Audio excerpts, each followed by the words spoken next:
College में आपने कभी कोडिंग क्लब्स वगैरह ज्वाइन करने का ट्राई किया? ओपन सोर्स कैसे स्टार्ट हुआ, कैसे आपने स्टार्ट किया ओपन सोर्स में, और कैसे आपको पता चला कि जीसॉक क्या होता है? कि गूगल बहुत सारे ओपन सोर्स सॉफ्टवेयर को यूज करता है कुछ।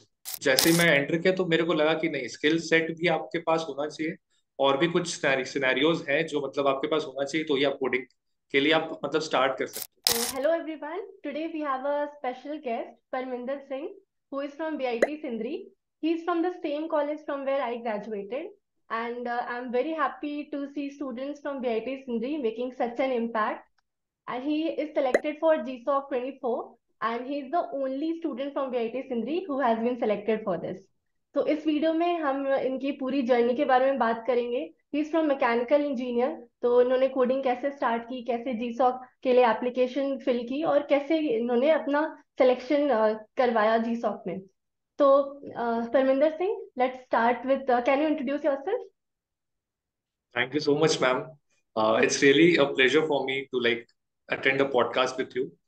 तो मेरा नाम परमिंदर सिंह है and I am from the department of mechanical engineering, batch of 2K25। This year I have been selected for Google Summer of Code program. Okay Parminder, तो आप मैकेनिकल इंजीनियरिंग ब्रांच से हो, राइट? तो आपने पहली बार कोडिंग कब की थी? लाइक कॉलेज से पहले स्टार्ट किया है या फिर कॉलेज आने के बाद की थी? कॉलेज आने के पहले तो मैंने कभी कोडिंग नहीं किया, लेकिन हम्म। जैसे मैंने कॉलेज में एंटर किया था तो मेरे को लगा था कि हाँ, बहुत अच्छे पैकेजेस लग रहे हैं कॉलेज पे। तो ओके। मेरे सीनियर लोग के बहुत CSIT बैकग्राउंड से बहुत अच्छे पैकेज लगे थे। तो मैंने मतलब लैपटॉप लिया, तो सेकंड सेमेस्टर मैंने लिया था, तो मैंने सोचा कि हाँ, इस पे कोडिंग करते हैं। कॉलेज आने से पहले मैंने बहुत मतलब सोचा था कि हाँ, मुझे ये करना है वो करना है। मैंने कैट का सोचा था, गेट का सोचा था। बट कॉलेज घुसने के बाद मैंने देखा कि प्लेसमेंट्स यहाँ पे लग रही है कोडिंग के लिए। कोडिंग की कंपनी आ भी रही थी और अच्छे पैकेजेस पे भी ले रही थी स्टूडेंट्स लोग को। तो ओके। मैंने सोचा कि हाँ, सेकंड सेमेस्टर आ गया तो मतलब मैंने सोचा कि कोडिंग करते हैं। तो तो पैकेजेस कॉलेज लेना था, बस आने पहले से पैसे की पहले थी। आप श्योर नहीं थे कि आपको कोडिंग में जाना है? आप मैकेनिकल इंजीनियरिंग नहीं। सेलेक्ट किया था आपने, और कैट और गेट की प्रिपरेशन करने का सोचा था। हाँ। ठीक है, तो आप जब कॉलेज में आए तो आपने बताया कि बहुत अच्छे प्लेसमेंट्स लग रहे थे सीनियर के। तो आप थोड़ा सा ब्रीफ आइडिया दे सकते हो कि क्या प्लेसमेंट सिनारियो थे? जैसे मैम बताऊंगा तो जैसे शांतनु शुभम सर थे एक हमारे।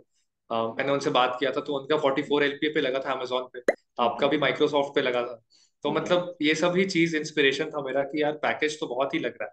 और अगर हम्म। मैं टॉप IIM में जाता या फिर कुछ भी करता तो इतना पैकेज मिल जाता, लेकिन पढ़ना पड़ता उसके लिए, फिर मेरे को मास्टर्स करना पड़ता तो इतना लगता। मैंने सोचा कि एक शॉर्टकट पाथ लेते हैं, डायरेक्ट ओके। उतना फोड़ेंगे। तो ठीक है। मेरा यही प्लान था। तो आप बता रहे हो शॉर्टकट पाथ था कोडिंग, लाइक आप, लेकिन आप मैकेनिकल इंजीनियर से थे, तो ये इजी तो नहीं रहा होगा transition from mechanical background to coding. तो ये कितना डिफिकल्ट रहा आपके लिए? और अगर कोई स्टूडेंट किसी और ब्रांच से है और उसे अगर कोडिंग स्टार्ट करना है, तो क्या क्या डिफिकल्टीज आ सकती है, और आपके साथ क्या क्या डिफिकल्टीज आई थी? मैं करने लगा जब मैकेनिकल इंजीनियरिंग, तो मेरे को लगा था कि हाँ, देखते हैं कोडिंग। तो मेरे को लगा कि स्किल सेट पे डिपेंड करता है। हम्म। बट जैसे ही मैं एंटर किया तो मेरे को लगा कि नहीं, स्किल सेट भी आपके पास होना चाहिए और भी कुछ सिनेरियोज हैं जो मतलब आपके पास होना चाहिए, तो ये आप कोडिंग के लिए आप मतलब स्टार्ट कर सकते हो। ओके। तो जैसे आपके पास अच्छे कनेक्शंस होने चाहिए, आपका अच्छा कॉलेज होना चाहिए। कॉलेज मतलब अगर मेरे को प्लेसमेंट्स के लिए आ भी गई कंपनी, अगर मेरे को एक भी कंपनी में अलाउ ही नहीं किया तो मैं मतलब कहाँ, मतलब कैसे ही करूंगा। तो राइट। ये सब चीज मेरे साथ डिफिकल्ट तो था। और मैंने सोचा कि DSA वगैरह करते हैं, तो DSA करके भी मेरे को लगा कि मेरा DSA राउंड ही नहीं होगा, तो मैं DSA हम्म। करके भी क्या करूँ। तो मैंने सोचा कि कुछ ऐसा करना है कि जो मतलब सबके लिए सेम स्टार्ट लाइन हो। हम्म। जो शायद IIT से हो, NIT से हो, या फिर आप दूसरे ब्रांचेस से हो, BCA कर रहे हो, B.Tech कर रहे हो, आपको मतलब सेम स्टार्ट लाइन पे आपको रह के मतलब दौड़ना हो। मेरे को तो यही चाहिए था कि कुछ ऐसा चीज बन जाए जिसपे हम्म। मतलब सबका बराबर का हो, तो उसके बाद आपको मेहनत पे डिपेंड करे आपका कोई भी चीज। ओके, सो आपने तो ऐसा एक पाथ चुना जहाँ पे ब्रांच या कॉलेज कुछ भी मैटर नहीं करता है, तो वो आपके लिए जी। ओपन सोर्स था, राइट? हम्म। तो ओपन सोर्स पे हम आते हैं, बट उससे पहले आप ये बता सकते हो कि अगर कोई स्टूडेंट दूसरे बैकग्राउंड से है, लाइक कंप्यूटर साइंस और आईटी से नहीं है, मैकेनिकल, इलेक्ट्रिकल या सिविल, ये सब ब्रांचेस से है, तो कॉलेज प्लेसमेंट्स में कोई भी कंपनी अलाउ नहीं करती है, या फिर किस टाइप की कंपनीज अलाउ करती है? लाइक क्या सिनारियो रहता है कॉलेज प्लेसमेंट्स का? जैसे मेरे कॉलेज में तो क्या सीन है कि अभी तो रिसेशन बहुत ही ज्यादा है, तो अभी हम्म। तो CSIT के लिए भी कंपनी नहीं आ रही। लेकिन जब ओके। रिसेशन नहीं भी था तो बहुत जैसे कि low level service based company आपको अलाउ कर भी देगी। कि हम्म। हाँ मतलब इलेक्ट्रिकल तक भी खुल जाती है कुछ कुछ प्रोडक्ट बेस्ड कंपनी, लेकिन मैकेनिकल सिविल ये सब को तो अलाउ कभी नहीं करती है। और मतलब क्योंकि स्टूडेंट्स ही वहां पे मतलब कभी कोडिंग बैकग्राउंड कभी कराया ही नहीं, जैसे मतलब पूरा मैकेनिकल में कोडिंग मैं और एक मेरा दोस्त ही और करता है, और शायद कोई नहीं करता कोडिंग। ओके। तो ये सिनेरियो है कि शायद हमें अलाउ भी नहीं किया जाता है, तो आपको कंपनीज कभी में ये मतलब फील बैठने। नहीं हुआ कि आप अपने ब्रांच से अकेले कोडिंग कर रहे हो, कोई गाइडेंस नहीं है, आपके साथ कोई करने वाला नहीं है? तो आपको अगर कभी किसी हेल्प की जरूरत थी या फिर कुछ डाउट होता था, तो आप कैसे किनको कनेक्ट करते थे? कैसे आप अपने डाउट्स बहुत रिजॉल्व ज्यादा करते थे? प्रॉब्लम हुआ मेरे को। मेरे को राइट। स्टार्टिंग में बहुत ज्यादा प्रॉब्लम हुआ। मतलब मैं तो सबको जाके कन्विंस करता था कि यार मेरे साथ तू कोडिंग कर ले, हम्म। शायद मतलब गिरेंगे तो साथ में गिरेंगे, ये वाला थोड़ा मतलब रहता ही है कभी कि हाँ। राइट। तो मतलब मैंने बहुत लोगों को कन्विंस किया, लेकिन कोई माना नहीं। दूसरा चीज हुआ कि अगर मेरे को कोई डाउट होता था तो मेरे हम्म। कॉलेज के सीनियर्स बहुत ही ज्यादा हेल्पफुल थे। हम्म। मतलब सिर्फ मतलब उनके पास अगर मैं जाता हूँ और मतलब कुछ पूछता हूँ तो मेरे को बहुत अच्छे तरीके से उन्होंने हमेशा गाइड ही किया। और ओके। तो ये मतलब मेरा कॉलेज का प्लेजर था कि हाँ मतलब ऐसे सीनियर्स मेरे को प्रोवाइड किए और ठीक हमेशा है। मतलब हेल्पफुल रहे। ओके। तो अब आते हैं आपके ओपन सोर्स की जर्नी पे। तो आपका ओपन सोर्स कैसे स्टार्ट हुआ, कैसे आपने स्टार्ट किया ओपन सोर्स में, और कैसे आपको पता चला कि जीसॉक क्या होता है? तो आप जीसॉक के बारे में एक बार पूरा बता दो, कि कोई अगर स्टूडेंट ये पॉडकास्ट देख रहा है जिसे जीसॉक के बारे में कुछ भी पता नहीं है, तो जीसॉक क्या होता है, कैसे अप्लाई करते हैं, उसके लिए क्या क्या स्किल सेट होना चाहिए, आप एक बार पूरा प्रोसीजर बता दो। GSoC basically Google summer of code को बताने से पहले मैं थोड़ा ओपन सोर्स कंट्रीब्यूशन के बारे में बता दूं। तो हम्म। बेसिकली होता क्या है कि कुछ कंपनीज या ऑर्गेनाइजेशन जो कि जिनका कोड बेस ओपन होता है, कोड सोर्स कोड जो होता है उनका ओपन होता है, उनको ओपन सोर्स कहते हैं। और उसमें अगर हम लोग अपना कुछ कंट्रीब्यूशन करते हैं कि ये कोड में ये बग था, ऐसा उनका प्रोजेक्ट चल रहा था तो ऐसा कुछ उनमें बग आ रहा था, या फिर ये फीचर उसमें कमी मेरे को लग रहा है, मैं वो फीचर डालना चाहता हूँ वो सॉफ्टवेयर पे। हम्म। तो इस पे आप अपना कोड लगा के, कोड अपना लिख के आप उनको भेजते हो कंपनी वाला को, गिटहब या गिटलैब करके मतलब प्लेटफॉर्म पे। तो हम्म। वो लोग रिव्यू करके या फिर आपका एक्सेप्ट कर लेते हैं या मर्ज कर लेते हैं, तो मतलब आपका वो फीचर जो आपने लिखा है वो आपका चलने लग जाता है। जैसे वीएलसी मीडिया प्लेयर बहुत लोग यूज करते हैं, वो एक ओपन सोर्स सॉफ्टवेयर है। राइट। बहुत सारे ऐसे सॉफ्टवेयर हो गए, जैसे पोस्टमैन के लिए हम बहुत लोग एपीआई कॉल्स मारते हैं, तो वो सब चीज भी ओपन सोर्स है। ओके। तो ओपन सोर्स में ही यही चीज होता है। और गूगल हमेशा हर साल एक प्रोग्राम कंडक्ट कराता है जिसमें हम्म। ये सब ओपन सोर्स प्रोजेक्ट्स को वो प्रमोट करता है बेसिकली। हम्म। और ये इसलिए कराता है, मैंने मतलब अभी गूगल का मेरा मीट हुआ था तो उन्होंने मतलब मैंने उससे पूछा भी था, तो हम्म। उन्होंने कहा कि इसलिए होता है ये चीज क्योंकि गूगल बहुत सारे ओपन सोर्स सॉफ्टवेयर को यूज करता है खुद से। तो हम्म। उनको मतलब गूगल कुछ प्रोवाइड करता है इसीलिए, ताकि वो मतलब हमेशा वो प्रोग्राम भी मतलब अच्छे से चलते ही रहे। तो बेसिकली गूगल हमेशा यही प्रोग्राम कराता है हर साल। और हम्म। उनका मतलब प्रोजेक्ट्स रहता है, अगर लार्ज प्रोजेक्ट है आपका तो, या फिर शॉर्ट प्रोजेक्ट है 12 वीक्स का रहता है। ओके। और इसकी एप्लीकेशन प्रोसेस कैसे होती है? अगर किसी को अप्लाई करना है तो क्या करना होता है? अप्लाई करने के लिए बेसिकली बहुत सिंपल ही प्रोसीजर है। आपको मतलब ओपन सोर्स प्रोग्राम को देखना पड़ता है कौन कौन से सेलेक्ट हुए हैं इस बार जीसॉक के लिए, और हम्म। उन पे आपको अपना प्रपोजल डालना पड़ता है। आपका ओके। प्रपोजल ये होता है कि आपका एक्सेप्ट होगा या रिजेक्ट होगा। एक्सेप्ट होगा तो आप मतलब जीसॉक पे एंटर कर गए हो, मतलब वो हम्म। आपका फिर सिलेक्शन हो गया। लेकिन वही प्रपोजल के लिए आपको थोड़ा उसमें पास्ट मेहनत करना पड़ता है कि आप मतलब फीचर्स कुछ डाले हो, कुछ मतलब हम्म। आपने कंट्रीब्यूशन किया, कुछ बग्स को फिक्स किया है। तो ओके। बेसिकली प्रपोजल पे वो सब चीज रहता मतलब अब एप्लीकेशन प्रोसेस से पहले आपका प्रायर एक्सपीरियंस होना चाहिए ओपन सोर्स कंट्रीब्यूशन में, है। Right? Yes, proof of work होना चाहिए। प्रूफ ऑफ वर्क होना चाहिए, और सिर्फ ओपन सोर्स होना चाहिए, या फिर अगर आपने कोई फ्रीलांस वर्क या कुछ भी किया है तो वो as a proof of work नहीं, कंसिडर होता है या नहीं होता? ओके। वो मतलब शायद नहीं होता है, क्योंकि ओपन सोर्स में क्या है कि मतलब फ्रीलांसिंग आपके पास प्रोजेक्ट तो पड़ा हुआ है, वो क्या गारंटी है कि आपने ही लिखा है। लेकिन ओपन ओके। सोर्स में क्या रहता है कि आपका पूरा रिकॉर्ड रहता है कि ये परमिंदर सिंह नहीं, या फिर ये इस हम्म। बंदे नहीं, आपने ये इसने कोड लिखा है। तो वो हमेशा ओके। 10 साल करोड़ों साल के लिए मेरा प्रूफ है। Right, right, got it. तो आपकी ओपन सोर्स कंट्रीब्यूशन कैसे स्टार्ट हुई? कैसे आपको इंस्पिरेशन मिली कि ओपन सोर्स स्टार्ट करना है, और कब से आपने स्टार्ट किया? मतलब कॉलेज आने के बाद, मैकेनिकल ब्रांच लेने के बाद थोड़ा हम्म। तो मतलब प्रॉब्लम था ही कि अब कैसे कोडिंग स्टार्ट करूं और कैसे सब चीज होगा। तो हम्म। मैं डीएसए कॉम्पिटेटिव प्रोग्रामिंग ये सब स्टार्ट कर लिया। ठीक है। मैंने सोचा कि भाई यही अब चीज है, शायद 5 स्टार कोडशेफ 6 स्टार कोडशेफ बन जाओ तो शायद मेरे को जॉब मिल जाए। ओके। लेकिन वो प्रॉब्लम था कि मैं देख रहा था सीनियर्स लोग को भी, हाँ वैसे वैसे लोग थे 5 5 स्टार वाले थे, लेकिन उनका जॉब मिलना मुश्किल हो रहा था। तो हम्म। मैं थोड़ा डर सा गया कि अब क्या करना है। फिर लोग हम्म। कहने लगे डेवलपमेंट करते हैं, तो सब ठीक है। डेवलपमेंट में कूद गए। मैं भी कूद गया हम्म। डेवलपमेंट पे। तो अभी वेब डेवलपमेंट में शायद इतना मार्केट हो गया है कि सबको वेब डेवलपमेंट आता है। और हम्म। स्टार्टअप अगर आपको स्टाइपेंड भी दे रही है तो आपको 5,000 10,000 के लिए आपको वेब डेवलपर को उठाती है। राइट तो मेरे को राइट। लगा कि भाई ऐसा तो नहीं चाहिए, मतलब कुछ अच्छा ही करना है। हम्म तो मेरे को लगा कि ऐसा कोई चीज, ऐसा इंटर्नशिप मेरे को चाहिए जिसमें मतलब ना कॉलेज मेरा डिपेंडेंट हो, ना ही मेरा ब्रांच डिपेंडेंट हो, कोई चीज मैटर ही ना करे। हम्म। तो ये मेरे को लगा कि ओपन सोर्स ही एक चीज है। और ये गूगल समर ऑफ कोड वगैरह बहुत सारे प्रोग्राम है, Google summer of hmm. Code तो बस एक उसका 1%। बहुत सारे प्रोग्राम वो कंडक्ट कराते हैं। जब तो आपने मेरे को ओपन लगा सोर्स कि ये सब प्रोग्राम। जब आपने ओपन सोर्स स्टार्ट किया था तो आपको गूगल समर ऑफ कोड के बारे में पता था, या फिर करते करते नहीं धीरे धीरे नहीं, पता चला? मैंने गूगल समर ऑफ कोड को स्टार्ट किया था तब मेरे को ओपन सोर्स के बारे में समझ आया। ओके। Right okay. तो आपके साथ किसी और ने, आपके बैचमेट्स वगैरह स्टार्ट किए थे ओपन सोर्स, या आप अकेले ही स्टार्ट कर दिए नहीं, थे? अकेले ही स्टार्ट किया था। ओके। दैट इज सच में बहुत ही करेज की बात है। अगर आप अकेले कोई नया चीज स्टार्ट करते हो जिसमें आप श्योर नहीं हो, कोई आपका हेल्प भी नहीं कर रहा है, गाइडेंस के लिए भी आपको पता नहीं है किसके पास जाना है, तो नहीं, इट्स रियली वो थोड़ा डिफिकल्ट। लिंक्डइन पे मैं मतलब थोड़ा बहुत नेटवर्क के लिए मैं बहुत बहुत ज्यादा मतलब वो था कि मेरे हम्म को ऐसे लोग चाहिए मेरे साथ कि मतलब बहुत अच्छा फोड़े हो। मैंने आपको मतलब आपसे भी मैंने कनेक्ट किया था, बहुत ही लोग थे, मतलब सीनियर लोग भी थे। तो एक हम्म। सीनियर था, मतलब एक सीनियर भैया थे, दिल्ली के थे। तो ठीक है। उन्होंने जीसॉक 2 बार निकाला था। और ओके। मतलब वो बहुत ज्यादा हेल्पफुल थे। तो हम्म। उन्होंने थोड़ा बहुत बीच बीच में मेरे को गाइड किया। तो मोस्टली आपने नेटवर्किंग काफी कर रखी थी जिससे आपको गाइडेंस मिलने हाँ, में बहुत हेल्प नेटवर्किंग हुई। बहुत ज्यादा थी। तो नेटवर्किंग इज वेरी इंपॉर्टेंट।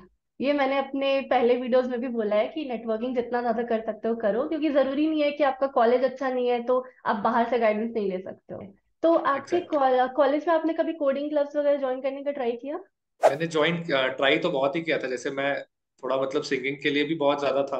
तो हम्म। आर्ट्स क्लब में मेरे को बहुत मतलब सामने से ऑफर आए थे कि भाई तुम बहुत अच्छा गाते हो, तुम ठीक है। आर्ट्स क्लब ज्वाइन कर लो। लेकिन प्रॉब्लम क्या था कि एक कोडिंग क्लब भी था। तो हम्म वो दोनों क्लब क्लोज थे। तो हम्म मतलब मैं एक ही ज्वाइन कर सकता, तो मैंने आर्ट्स क्लब को रिजेक्ट किया, मैं बोला मैं तो कोडिंग क्लब में ही जाऊंगा। हम्म। तो फर्स्ट ईयर में मतलब फर्स्ट सेमेस्टर मेरे को उतना आता नहीं था। तो हम्म। सीनियर ने मेरे को रिजेक्ट कर दिया कि भाई तुम तो मतलब अभी जानते नहीं हो, तुम सेकंड इंडक्शन में आओ। तो मैं ओके। मतलब कि हाँ खुश हो गया कि चलो सेकंड इंडक्शन में मैं करूँ। बहुत अच्छे से मेहनत किया मैंने। हम्म लेकिन फिर प्रॉब्लम क्या हो गया कि उनका मतलब शायद मतलब फिर उन्होंने मेरा इंडक्शन ही नहीं लिया, कुछ शायद पहले ही कैंडिडेट सेलेक्ट हो गए थे, हम्म। पहले ही बीच में ही। तो मतलब शायद उस पे मेरा रिजेक्शन हो गया कि मैं तो मुझे मतलब इंडक्शन का मौका नहीं मिला था ओके, तो सेकंड मतलब आप इंडक्शन। कोडिंग क्लब के भी पार्ट नहीं थे, आपने जो किया है मतलब खुद से ही किया है।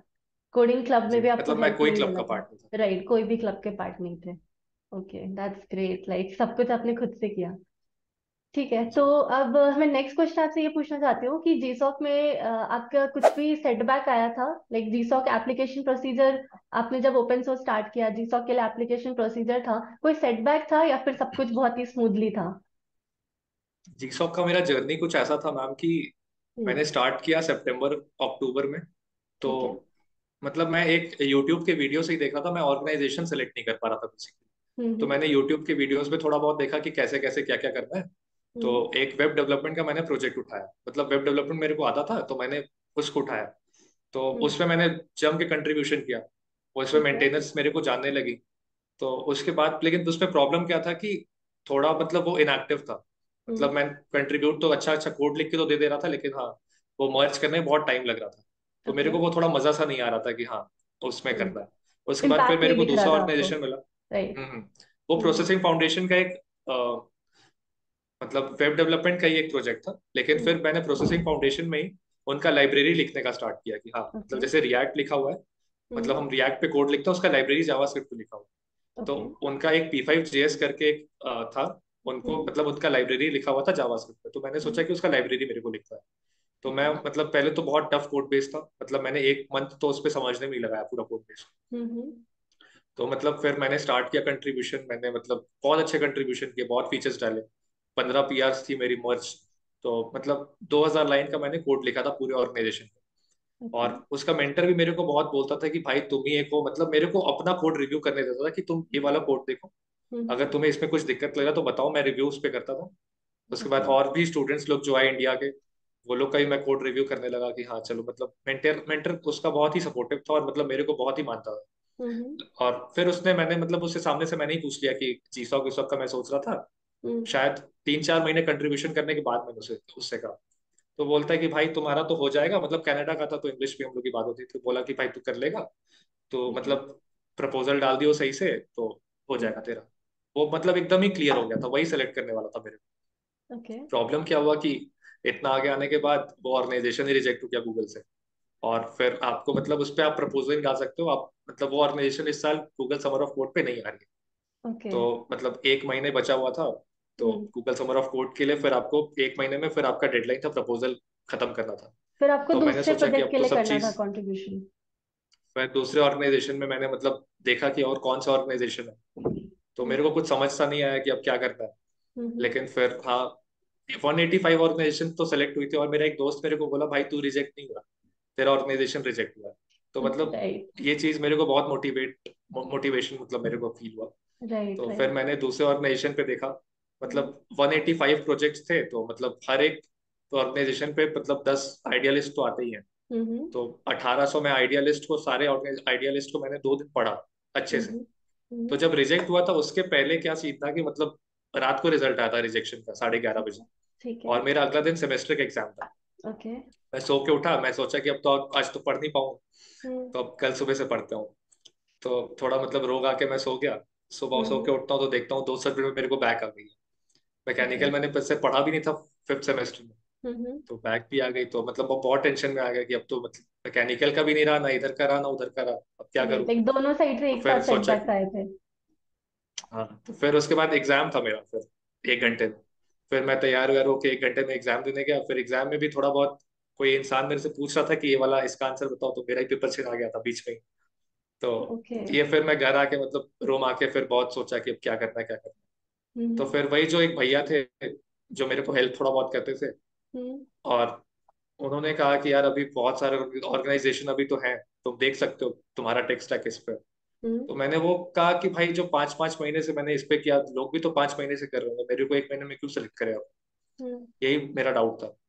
राइट। तो एक वो ओपन केमिस्ट्री करके एक ऑर्गेनाइजेशन थी, मैंने हम्म। उस पर देखा कि हाँ चलो, उस पर 8 लोग सेलेक्ट हुए थे पिछले साल, इस हम्म। बार अगर 10-15 लोग सेलेक्ट हो जाते तो शायद मेरा चांस हो सकता। फिर ओके। मैंने उस पर कंट्रीब्यूट किया, मैंने मतलब 150-200 लाइन उस पर कोड लिखे, मर्ज हो एक गया, महीने में मर्ज किया नहीं हुआ था आपने ये? सॉरी। राइट, एक महीने हाँ में किया मर्ज ना नहीं हुआ आपने था ये? वो। ठीक हाँ है। जी। हाँ मर्ज नहीं हुआ था, मतलब मेरा अभी तक वो एक भी पीआर उस पर मर्ज नहीं था, लेकिन मेरे को प्रोजेक्ट एकदम समझ आ गया था। वो ओके। प्रोजेक्ट का जो आइडिया लिस्ट उन्होंने लिखा था वही शायद गलत लिखा हुआ था। मैंने पहले ओके। मेंटर को बोला कि भाई ये तो आइडिया लिस्ट ही गलत लिखा हुआ है। हम्म। तो थोड़ा बहुत उस पर बहुत इम्पैक्ट पड़ गया कि हाँ भाई तुमने आइडिया लिस्ट को चेंज करा दिया। तो ओके। फिर प्रपोजल मैंने लिखा। हम्म। फिर प्रपोजल पे मैंने पास्ट वर्क अपना लिखा जो भी था। उसके बाद हम्म। फिर सिलेक्शन प्रोसेस आया। फिर मेरे को लगा कि अगर 15 स्लॉट्स मिल जाते तो शायद मेरा इस पे सिलेक्शन हो जाए, ठीक क्योंकि है। और भी लोग कंट्रीब्यूटर थे अच्छे मेरे से, हम्म। जो बहुत महीने से कर रहे थे।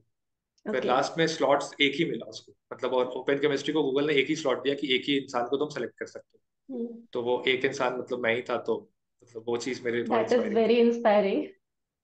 तो थैंक आपको यू सो क्या मच। लगता है कि what sets you apart, like आपका सिलेक्शन क्यों हुआ? कुछ आपको क्वालिटीज लगती है अपने अंदर that made you selected in GSOC 24?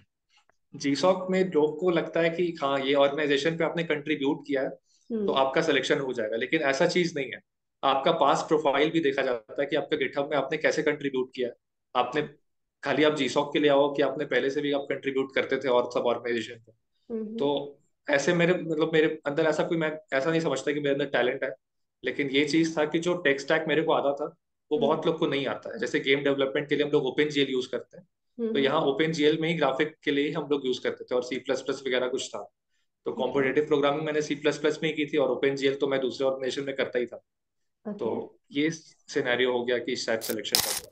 मतलब आपका पास्ट वर्क आपको बहुत हेल्प किया GSOC सिलेक्शन में? हाँ बहुत मे बी वो ज्यादा जी। ऑर्गेनाइजेशन सेलेक्ट नहीं हुआ, बट आपका जो पास्ट कॉन्ट्रीब्यूशन थे वो वेस्ट नहीं हुए, आपके जो स्किल्स और और ये हार्डवर्क थे एक वो और वेस्ट चीज नहीं मैं हुए। ऐड करना चाहूंगा, हम्म। एक और चीज ऐड करना चाहूंगा कि मेरा मेंटर जो था, जो मतलब हम्म। मेरे को इतना सपोर्ट किया हम्म। प्रोसेसिंग फाउंडेशन में, मतलब वो थोड़ा बहुत मेरे को गाइड भी करता था कि भाई ये ऑर्गेनाइजेशन ऐसे है। तो हम्म। मतलब प्रपोजल मैंने एक बार उससे रिव्यू करा लिया था कि ओके। प्रपोजल मेरा मतलब पूरा सब प्रपोजल ठीक है कि नहीं है। तो मतलब एक दो मेरा वर्डिंग्स था गलत टेक्निकली, हम्म। तो हम्म। उसने वो ठीक करके मेरे को दिया था। मेरे को इतना श्योर था कि मेरा प्रपोजल, इससे अच्छा प्रपोजल कोई नहीं बना सकता, क्योंकि ओके। मैंने बहुत ही मेहनत किया था उस प्रपोजल पे। शायद हम्म। 1 महीने मैंने दिया था उस प्रपोजल। नाइस। ये चीज मेरे को लगा। That's great to hear. तो आप अपने GSOC के प्रोजेक्ट के बारे में थोड़ा ब्रीफ एक्सप्लेन कर सकते हो, क्या प्रोजेक्ट है और क्या टेक स्टैक यूज हो रहा है, किस पे आप काम करने वाले हो नेक्स्ट 12 वीक्स के लिए? मेरा प्रोजेक्ट थोड़ा मतलब ये लार्ज प्रोजेक्ट में आता है, 350 आवर्स का प्रोजेक्ट है। ठीक है। और ये प्रोजेक्ट में आपको एफिशिएंट रेंडरिंग करनी है, जैसे कि दो तीन चीज इसमें, जैसे फीचर्स दो, मतलब 5 टास्क है टोटल। आपको हम्म। एक टास्क है उसमें कि आपको डेप्थ ब्लर लगाना है, कि हम्म। आपको सामने का चीज ब्लर नहीं दिख रहा है, आपको पीछे का चीज ब्लर दिख रहा है, जैसे आपको मतलब रियल टाइम रेंडरिंग में आपको जैसे दिखता है, जैसे आपका कैमरा व्यू रहता है नॉर्मल जैसे आप देखते हैं। हम्म। दूसरा चीज है कि आपको फॉग इम्प्लीमेंट करना है, कि आपको सामने चीज धुंधला नहीं दिख रहा, पीछे लेकिन फॉगी दिख रहा है। ओके। तीसरा चीज है कि ओपन जीएल का उनका वर्जन थोड़ा पुराना यूज हो रहा है, हम्म। तो वो पूरा वर्जन को अपडेट करना मेरे को एपीआई वगैरह लगा के। चौथा चीज है उसमें कि टेसेलेशन शेडर्स ऐड करना है, मतलब हम्म। फास्ट रेंडरिंग के लिए हम लोग, जैसे हम लोग कोई चीज सीपीयू में लगा रहे हैं और कोई चीज जीपीयू में चल रहा है, तो जीपीयू में डेफिनेटली वो चीज फास्ट चलता है। तो हर चीज, बहुत सारे चीज जो सीपीयू में चल रहे हैं वो टेसेलेशन शेडर लगा के मेरे को जीपीयू में लगाना है। तो ये चीज मेरा प्रोजेक्ट है, ऐसा ओके। प्रोजेक्ट है। Okay, that's great. कब से स्टार्ट हो रहा है आपकी जीसॉक का प्रोजेक्ट? ये 27 से नेक्स्ट 12 वीक्स तक। ओके। तो 27 12 से। वीक्स तक आपके एकेडमिक वर्क आप कैसे मैनेज करोगे? आपने सोचा है कि कैसे आप दोनों साइड मैनेज करोगे? अभी तो ऐसे सोचा नहीं है, लेकिन हाँ, जैसे मेरे को बैक का पेपर देना है तो बीच बीच में ऐसे बहुत हम्म। फ्लेक्सिबल होता है। अगर हम्म। आपको 2 वीक्स का छुट्टी भी चाहिए तो आप मेंटर को बोलिए कि मैं ये 2 हफ्ते नहीं काम करूंगा, मैं 12 वीक्स के बाद जो 2 हफ्ते हैं मैं उस पर ओके, काम करूंगा। वो एक्सटेंड हो तो जाता है, लाइक, बहुत हाँ। ही फ्लेक्सिबल रहता है, वो एक्सटेंड कर सकते हैं। Okay, that's great. तब कोई तो इमरजेंसी में मैनेज मतलब हो मैंने जाएगा, एक्सटेंड करने का राइट? सोचा है। हम्म। ओके, तो जीसॉक में आपका पार्टिसिपेशन, आपको क्या लगता है कि आपके करियर को कैसे इम्पैक्ट करेगा? वो जीसॉक के लिए मतलब, जैसे अब शायद गूगल समर ऑफ कोड में सेलेक्ट ही बहुत कम लोग होते हैं हर राइट। साल, शायद पूरे वर्ल्ड से। इस बार हम्म। शायद 1217 स्टूडेंट सेलेक्ट हुए हैं पूरे वर्ल्ड से। तो हम्म। मेरे को लगता है ये मेरे रिज्यूमे पे बहुत अच्छा इम्पैक्ट रहेगा। फिर राइट, आपको एक तो मेल आ जाता है स्टैंड आउट गूगल की फैक्टर तरफ से मिल कि, गया आपको। फिर आपको एक मेल आ जाता है कि आप गूगल प्रेफर्ड कैंडिडेट्स में आते हैं। तो आप ओके। कभी भी इन फ्यूचर गूगल में आप इंटरव्यू वगैरह देते हैं तो आपको हमेशा प्रेफरेंस ज्यादा ही देते हैं गूगल। वो आपको आपके सर्टिफिकेट और वो आपको मेल के चलते हैं। फिर ओके। तीसरा चीज है कि आपका कनेक्शन बहुत बन गया, जैसे हमारे GSOC 24 में जो भी बैच थे, एक हम्म। टेलीग्राम ग्रुप बना हम लोग का, जिसमें हम्म। किसी को भी कोई रेफरल चाहिए या कोई भी डाउट है तो आप डायरेक्टली आप अपना मतलब भेज सकते हो कि मेरे को रेज्यूमे दे दे भाई, तो डायरेक्टली शायद मेरे को लगता है वो भी मिल सकता है। ओके। पर मतलब आप लोग के साथ मैम कनेक्ट करने का मौका मिला तो इससे और बड़ी चीज कनेक्शन की और सही हो सकती ओके, तो है जी। मोस्टली आपका डेवलपमेंट, तो आप ऑलरेडी बहुत अच्छे थे डेवलपमेंट में, तभी आपका सिलेक्शन हुआ। साथ में आपका नेटवर्क बिल्ड हो रहा है, और एक स्टैंड आउट फैक्टर मिल गया रिज्यूमे में कि you have been selected in GSoC 2024। So it's really great for a resume, और आपको डेफिनेटली काफी ज्यादा हेल्प होगा इन करियर। तो थैंक यू सो मच। तो आप आपने सोचा है कि जीसॉक खत्म होने के बाद आप ओपन सोर्स कंटिन्यू रखोगे, या फिर आप किसी और चीज पे फोकस करोगे? लाइक आपके जीसॉक कंप्लीट होने के बाद का क्या प्लान्स है? अभी तो मैम प्लान्स ये है कि अभी बहुत सारे और अपॉर्चुनिटीज खुल रहे हैं हम्म। ओपन सोर्स पे। तो मेरा प्रोफाइल थोड़ा ओपन सोर्स में सही है तो मैं उन पे भी अप्लाई करूंगा। जीसॉक से थोड़े नीचे लेवल के हैं और कुछ कुछ ऊपर लेवल के भी हैं, तो शायद हम्म। मेरे को लग रहा है नीचे लेवल का मैं कुछ कुछ निकाल दूं और साथ में ओके। पैरेलली उसमें जीसॉक के साथ साथ काम करूँ। उसके बाद गूगल समर ऑफ कोड खत्म होने के बाद मैं अपने मेंटर को डायरेक्टली बोलूंगा कि अगर आपके पास कोई फुल टाइम ऑफर आपके पास है तो शायद रिमोट जॉब मेरे को मिल सके तो मिल जाए। अगर ओके। ऐसा हो जाता है तो बहुत ही अच्छा है, लेकिन अगर नहीं होता है तो मैं हम्म। विंटर इंटर्नशिप के लिए डीएसए करूंगा। तो डीएसए में मैं मतलब मेरा रिज्यूमे शॉर्टलिस्ट होना स्टार्ट हो जाएगा, तो मैं हम्म। रिज्यूमे मतलब भेज भेज के मतलब कंपनीज में अप्लाई करके शायद एक विंटर इंटर्न निकाल लूँ। और मैं ओपन सोर्स को कभी नहीं छोड़ूंगा, ओपन सोर्स में मेरे को मतलब ओपन बहुत सोर्स से मजा आया है। आपको इतनी अच्छी अपॉर्चुनिटी मिली है, और आपका इंटरेस्ट भी हो गया है, और ओपन राइट? सोर्स के लोग बहुत हेल्पफुल होते हम्म। ओके, सो आपको काफी सपोर्ट भी मिला है ओपन सोर्स कम्युनिटी से। हैं। हाँ जी। That's great to hear. तो मेरा ये लास्ट क्वेश्चन है आपसे कि अगर कोई स्टूडेंट है जो कंप्यूटर साइंस बैकग्राउंड से मे बी नहीं है, मैकेनिकल ब्रांच, सिविल, या फिर इलेक्ट्रिकल, या फिर मे बी किसी ने इंजीनियरिंग ही नहीं किया है, बीएससी बीसीए ये सब बैकग्राउंड से है, और उनका इंटरेस्ट है कि कोडिंग स्टार्ट करना है, सॉफ्टवेयर डेवलपमेंट में जाना है, तो आपका क्या एडवाइस रहेगा उनके लिए? यही चीज मैंने एक बार अपने सीनियर से पूछी थी जो जीसॉक निकाल लिया था। हाँ। मैंने मतलब वो एसडी है वो शायद स्विगी में, हाँ हम्म। जोमेटो में है, स्विगी में ऐसे ही करके है। तो वो बोले कि भाई मैं मतलब वो डीएसए से निकाले थे। तो मैंने उससे पूछा कि भैया डीएसए मैं कर लूँ, मेरा भी हो जाएगा? तो बोले कि तू कर ले, लेकिन तेरा हम्म। रेज्यूमे शॉर्टलिस्ट होगा पता नहीं है, क्योंकि वही मेन चीज है। राइट। तो कोई अगर फेलोशिप तेरे से निकल जाता है, कोई ऐसा चीज निकल जाता है जो बहुत अच्छा रहेगा, तो हम्म। तेरे लिए बहुत इजी टू गो हो जाएगा। तो मैं भी यही स्टूडेंट्स लोग को समझाऊंगा, जूनियर्स लोग को या फिर अपने बैचमेट्स लोग को, हम्म। कि अगर आपके पास ऐसा कोई सीन है कि आप बीसीए कर रहे हो, बीटेक नहीं कर रहे हो, या फिर आप मैकेनिकल में हो, सिविल में हो, तो आपको एक कॉमन स्टार्ट लाइन चुनना पड़ेगा जिसमें आपको हर जगह अनबायस्डली आपको मतलब सब चीज का आपका देखा जाए कि आपको मतलब कोडिंग में अगर मिल रहा है तो आपको हर चीज सेम, हर स्टूडेंट्स के लिए सेम होना चाहिए। एक आईआईटी मद्रास का भी स्टूडेंट था मेरे साथ जो कर रहा था, उसका हम्म। 501 रैंक था जे एडवांस में, बहुत अच्छा कोडर था, उसका इंटर्न भी लगा हुआ था, सीएससी ओके। ब्रांच का था। तो उसको नहीं लिया गया, मेरे को लिया गया। मतलब हम्म। इसका सीधा मोटिव ये है कि सीएससी स्टूडेंट्स को नहीं देखा गया, ना आईआईटियंस को देखा गया, सिंपली आपका हम्म। प्रूफ ऑफ वर्क देखा गया कि आप कर सकते हो कि नहीं कर सकते। यहाँ पे आप तो बोल रहे हो मेरे को कॉलेज लगता है कि स्किल्स, सिर्फ स्किल्स मैटर करता है, कॉलेज एंड ब्रांच कुछ भी सिर्फ फर्क स्किल, नहीं पड़ता है इससे? तो ओपन सोर्स में मेरे को लगता है कि स्किल्स के लिए आपको मतलब करना चाहिए। हम्म। आप ओपन सोर्स में एक बार अपना रिकग्निशन ले लें, ऐसा कोई प्रोग्राम निकाल के, उसके बाद आपके लिए शायद मेरे को लगता है कि थोड़ा आसान हो जाएगा हर चीज।